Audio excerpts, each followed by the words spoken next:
Donc maintenant, ce qu'on va faire, c'est configurer Webpack.js pour la Ravelmix. Donc, je pars du principe où, bien évidemment, vous avez Node.js avec npm ou yarn installé sur votre machine. On avait déjà vu tout ça dans les parties précédentes.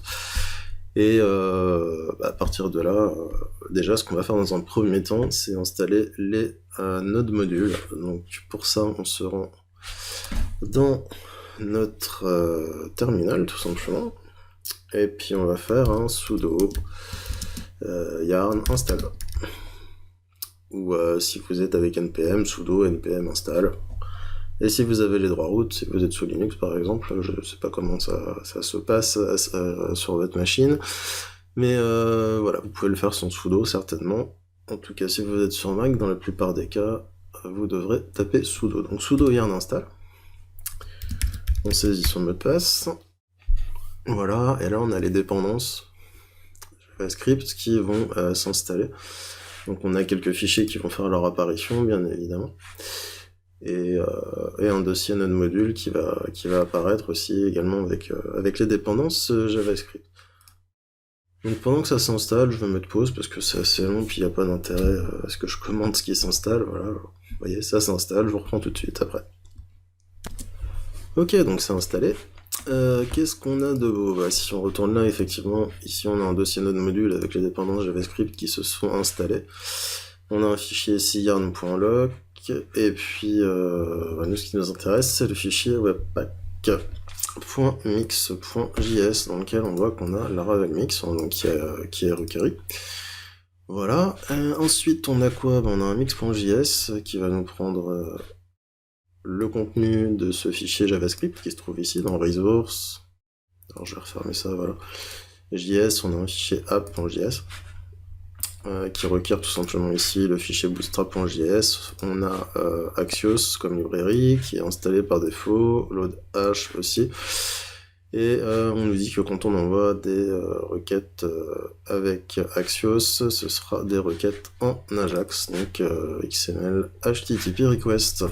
Et ce sera tout, donc voilà, donc ce fichier dans lequel on va coder, en fait, on nous dit que, si on va voir dans webpack.mix, on nous dit, ce fichier, tu vas aller le mettre dans le fichier, dans le dossier public JS, il portera le même nom, app.js.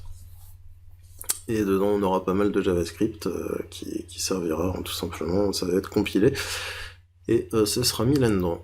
Pour le CSS, c'est pareil, mais je crois que là, sur cette formation, on va pas rajouter de CSS custom, ça me semble pas, donc voilà, bon, ça fait la même chose, sauf que c'est avec le dossier CSS qui se trouve ici, app.css, dans lequel vous pouvez coder du CSS supplémentaire, et ça ira mettre un fichier qui s'appellera app.css dans le dossier public /css. Voilà, donc maintenant ce qu'on va faire, c'est qu'on va utiliser, donc si on retourne ici dans main.blade.php, on voit qu'ici on a des fichiers JavaScript, et que si on remonte voilà tout là-haut, on a des fichiers CSS, donc qui sont sur le disque dur, contrairement à ceux-là qui sont apportés via un CDN.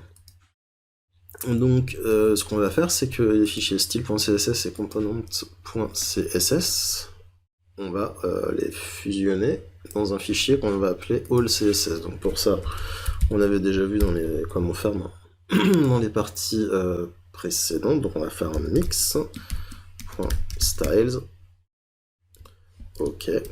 Donc il prend en premier paramètre un array.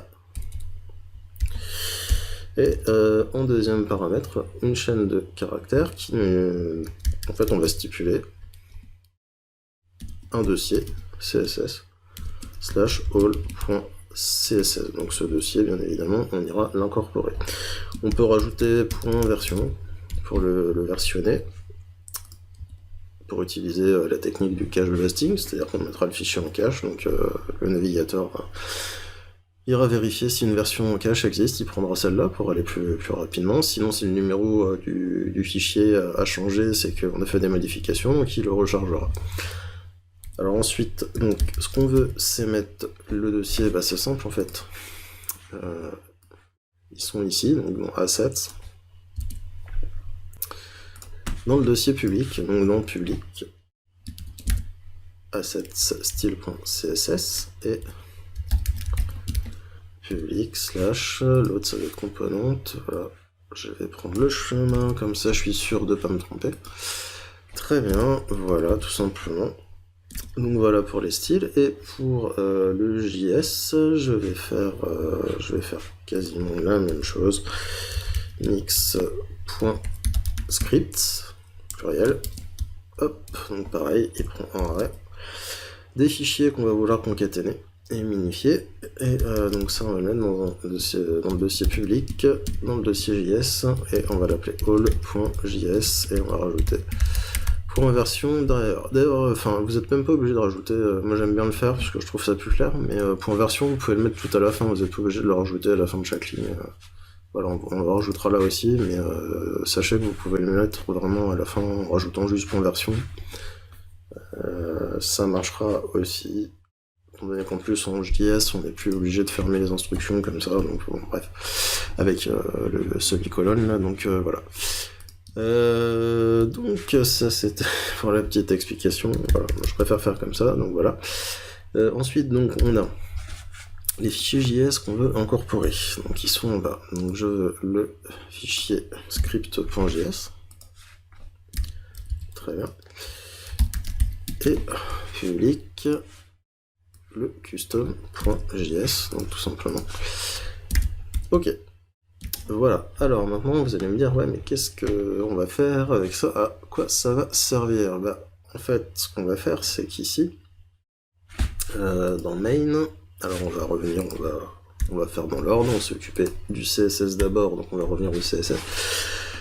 Et ici en fait à la place de ça, d'utiliser le helper asset, on va utiliser le helper mix, et ça sera css/app .css que je voudrais, et ici c'est pareil mais pour le dossier CSS qui s'appelle all.css. voilà, donc ces fichiers là bien évidemment ils seront mis dans le dossier public, hein. Là je suis à la racine c'est vraiment le dossier public, on verra après quand on aura lancé nos commandes. Et ensuite donc il va falloir faire pareil avec les JavaScript, donc mix js/app.js, et ici pareil, on va faire mix, donc le dossier JS all.js. Maintenant que j'ai fait ça, alors je vais peut-être même rajouter differ derrière, voilà.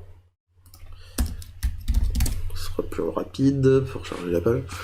Et voilà. Et donc maintenant ce que je vais faire, c'est que je vais ouvrir un autre onglet, voilà, et je vais me placer dans mon dossier social, voilà, site social. Ok, et là je vais faire un sudo yarn watch pour lancer la commande tout simplement, minifier et compresser les fichiers. Voilà, donc ça peut prendre un certain temps la première fois, donc là c'est pareil, je vois pas l'intérêt de faire perdre votre temps, je mets pause et je reprends direct après. Bon bah en fait ça allait super vite. Voilà, donc on a ça, et alors si je reviens donc sur mon navigateur, ok, je vais actualiser la page. Je vais bien vérifier que les fichiers CSS et JS sont bien incorporés. Alors le main 502, donc ça je crois qu'il va falloir que je redémarre Valette. Ce que je vais faire tout simplement, c'est que je vais lancer le serveur PHP artisan serve. Tac, donc il va me dire qu'il est parti sur celui-ci. Ok. D'accord. Et ce que je vais faire, c'est que je vais accéder justement .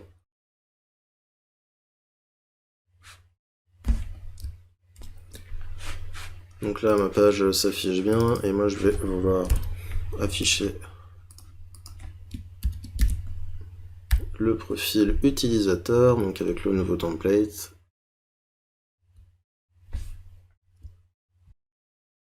Et donc là, ça fonctionne. Voilà, quand je redémarrais PHP, tout ça, j'essaierai d'éviter d'avoir des erreurs comme ceci, là, comme une 502. Donc si j'affiche le code source, je vais aller voir qu'est-ce que j'ai là-dedans. J'ai ici, on a au niveau des templates CSS, on a effectivement les fichiers css-app.css avec un ID ici, hein, donc qui va être tout simplement modifié en fonction qu'on va faire un changement ou non, et donc les fichiers vont être mis en cache, etc.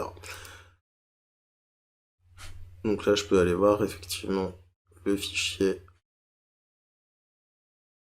CSS. Alors si je fais afficher le code source, non, il m'affiche pas le CSS.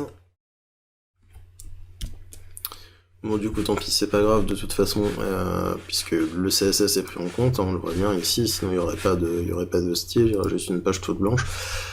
Et au niveau du JS, alors là, tout ce que vous voyez, c'est en fait le JS qui est généré par debugbar, le package PHP, là, qui nous permet de faire tout simplement des tests et des mesures, qui nous fournit des informations sur les performances. Et là aussi, vous avez bien évidemment des balises script qui correspondent tout simplement voilà, à des bug-bars aussi également,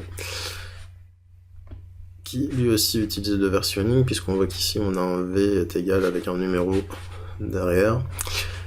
Voilà, tout simplement. Donc les CSS et les JS sont bien incorporés, il y a bien le petit ID derrière, donc le cache busting fonctionne, voilà, j'ai les mêmes effets que tout à l'heure, donc voilà, tout fonctionne. Et donc ce qu'on va voir après, c'est comment utiliser Purge CSS pour pouvoir gagner de la place tout simplement dans notre développement. Je vous présente Purge CSS tout de suite après.